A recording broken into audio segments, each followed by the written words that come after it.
আশা করি সবাই ভালো আছো। কিছুদিন আগে আমাদের প্রিয় বিটিএস লিডার আরএম একটি ওয়েভার্স লাইভে এসে বলেছিল কিভাবে অসংখ্য পরিশ্রম, মতভেদ এবং চ্যালেঞ্জের মধ্যে দিয়ে তাদের নতুন আরিরাং অ্যালবামটি তৈরি করেছে, যা শুনে আমরা অনেক আর্মিরা অনেক বেশি আবেগপ্রবণ হয়ে পড়েছিলাম। আজকের এই ভিডিওতে আমরা তুলে ধরবো সেই লাইভের কিছু গুরুত্বপূর্ণ বক্তব্য, যেখানে আরএম অ্যালবামের পেছনের গল্প, গানগুলোর গভীর অর্থ, মেম্বারদের সিদ্ধান্ত গ্রহণের প্রতিক্রিয়া এবং আর্মিদের প্রতি তার ভালোবাসার কথা খোলামেলা শেয়ার করেছিল। তাহলে চলো শুরু করা যাক। প্রথমে আরএম জানায়, মিলিটারি সার্ভিস শেষ করে ফেরার পর 7জন সদস্য একসঙ্গে কাজ করা শুরু করেন। তারা লস অ্যাঞ্জেলেসে কনওয়ে স্টুডিওসে প্রায় 2 মাস ধরে দিনরাত পরিশ্রম করে অ্যালবামের গানগুলো তৈরি করেছেন। তিনি বলেন, এখন প্রত্যেক সদস্যই নিজ নিজ সোলো ক্যারিয়ারের মাধ্যমে অনেক বেশি পরিণত হয়েছে। তাদের সবার মিউজিক্যাল পছন্দ আলাদা, আর সেই কারণেই কোনো সিদ্ধান্তে পৌঁছানো সহজ ছিল না। একজন সদস্য কোনো গান পছন্দ না করলে অন্যরা সেটাকে সম্মান করতেন। আরএম এর মতে কোনো একক নেতা বা ক্যাপ্টেন ছাড়াই 7জন মানুষের সম্মিলিত মতামতে এই অ্যালবাম সম্পূর্ণ হওয়া সত্যি এক ধরনের অলৌকিক ঘটনা। এরপর তিনি অ্যালবামের কয়েকটি গানের পেছনের গল্প তুলে ধরেন। বডি টু বডি এবং আরিয়াং গানটি নিয়ে আরএম বলেন, গানটি প্রথমে বেশ আবেদনময়ী ছিল, যার নাম ছিল বডি অন বডি, কিন্তু তারা এটিকে অলিম্পিকের হাতে হাত রেখে থিমের মতো একটি বড় উৎসবের গানে রূপান্তর করেন। অ্যালবামের কোরিও, লোকসঙ্গীত, আরিরাং যুক্ত করা নিয়ে শুরুতে আরএম নিজেও বেশ সংশয়ে ছিলেন, কিন্তু কনসার্টে যখন হাজার হাজার বিদেশি আর্মিকে একসাথে এটি গাইতে দেখেন, তখন তিনি বোঝেন যে সিদ্ধান্তটি কতটা সঠিক ছিল।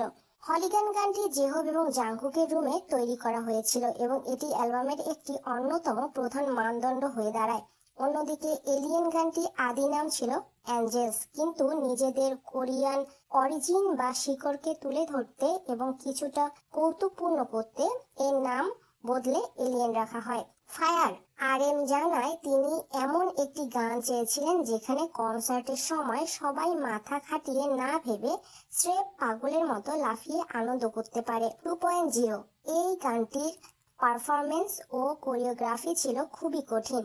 ভোকাল মেম্বারদের জন্য এর সুর ধরা বেশ কষ্টকর ছিল, তাই জিমিন এবং ভি শেষ মুহূর্ত পর্যন্ত গানটি অ্যালবাম থেকে বাদ দিতে চেয়েছিল, কিন্তু আরএম এবং বাকিরা জোর করে গানটি রেখে দেন, কারণ নতুন ধরনের ডান্স পারফরমেন্স দেখানোর জন্য এই গানটি ছিল সেরা। সুইম, অনেকেই হয়তো এই টাইটেল ট্র্যাকটিকে কিছুটা ধীরগতিক বা সাধারণ মনে করছেন, কিন্তু আরএম এর কাছে এটি অত্যন্ত প্রিয় একটি গান।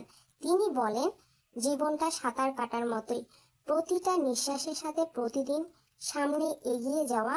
30 বছর বয়সে পদার্পণ করা পরিপক্ক বিটিএস জীবনের গল্প এটি। তিনি একে নিজের কবরে শুনতে চাওয়ার মতো গান হিসেবে আখ্যা দেন।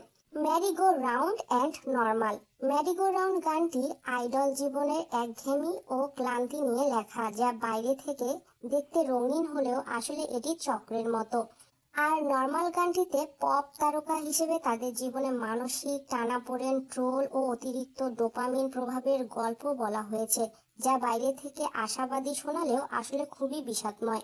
বর্তমান যুগের মিউজিক ইন্ডাস্ট্রি ও আরএম এর আক্ষেপ।